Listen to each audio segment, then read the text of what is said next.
Hello and welcome to Not Every Single. I'm Joe. And I'm Stephanie. Very excited today to talk about Post Malone, a massive artist that we actually haven't covered on this channel at all. Well, there's a lot of people we haven't covered.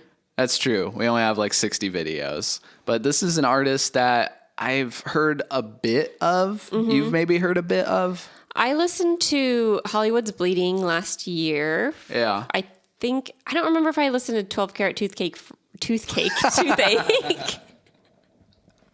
That's kind of hard to say. 12, yeah. Yeah, don't even try. And yeah, Hollywood's Bleeding, I actually really liked. Allergic was my favorite. Super cool song. Yeah, you recommended that album to me. Mm-hmm. And so that's the only full album I've heard as well. And I also thought the song Allergic was awesome. So good, yeah. And then I've heard some early singles. White Iverson, congratulations. Heard that stuff. But that's about my familiarity, nailed it, with Post Malone. So now this new single, Chemical, I was surprised to hit play and hear almost like a 80s new wave song. Yeah, it's interesting because I didn't really grab onto that necessarily as a vibe. So I'm interested to hear what you have to say. So I'm thinking modern English. I Melt With You. Okay. That kind of like jangly new wave, maybe a little of like The Church, things that are like on the Donnie Darko soundtrack, 80s new wave, sort of like upbeat but melancholy. That's definitely what I get from this song. I definitely got jangly. Jangly was a big feature of this song. Right, yeah. And the vocal delivery it didn't really feel that new wave to me. Yeah, he's definitely got his like Post Malone vocals going on, but the instrumentation and the vibe of this song gave me that 80s new wave feel. Do you hear that at all? Am I crazy? Let me know. Yeah, I didn't get that. I mean, I got this sort of like not so much necessarily in like production or whatever, but like I got this sort of similarity to the Ed Sheeran one we recently talked about, Eyes Closed. Whoa, okay. I did not get that at all. Please continue. That's very interesting. That's the last thing I would think of. I mean, I was listening to it and it just sort of, I couldn't really remember what Eyes Closed sound like. So I went back and listened to it a little bit and just like sort of tempo wise and like energy. Okay. And where they're going emotionally with it. And so like, imagine these two songs like going head to head as big singles, and they're really like kind of going for the same emotional space. Okay. I see what you mean. It's like, I mentioned melancholy already. Yeah. They both sort of have this like a little bit subdued for a lead single and sort of like they sound a little upbeat, but they're like a sad, melancholy sort of end of the night emotions, late night drive home song. Yeah, I think that's it. Okay. I guess I understand where you're coming from then. Yeah. Does anyone else agree with me? All right. Team Are Joe. we both correct? Yeah. So that's interesting. I mean, hearing this as a lead single overall is interesting because, like I said, a little bit subdued, but you're still getting that vibrato that he's sort of like known for. You'd think of something like Circles, where in my opinion, there's a little too much vibrato going on, a little ridiculous circles. But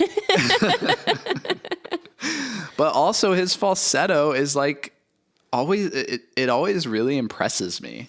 Yeah, falsetto can be tough if you're not familiar with like the technique of it. If you're just somebody trying to sing falsetto, then it can sound really bad. He clearly has a handle on his voice and knows what he can do. He kind of comes in and out of it like very, very smoothly. And that's always impressive to me when someone can do that. Yeah. Yeah. And he can kind of do anything with his voice. I mean, you remember in like quarantine, we were watching him cover Nirvana songs for like an hour with Travis Barker. Yeah. And, he's given that kind of like grungy growl. I've seen videos of him doing like emotional, raspy acoustic things. I've even seen a video of him like screaming. Yeah, he can do any genre. It's very cool when someone can do that. And when they, when they sort of stick around in their in their vibe. You know, you look at like early Post Malone, he looks pretty much the same. You can't take off the face tattoos, Right. you know, and he still looks like he could be some like tough guy or whatever, but Yeah. musically he's going all everywhere.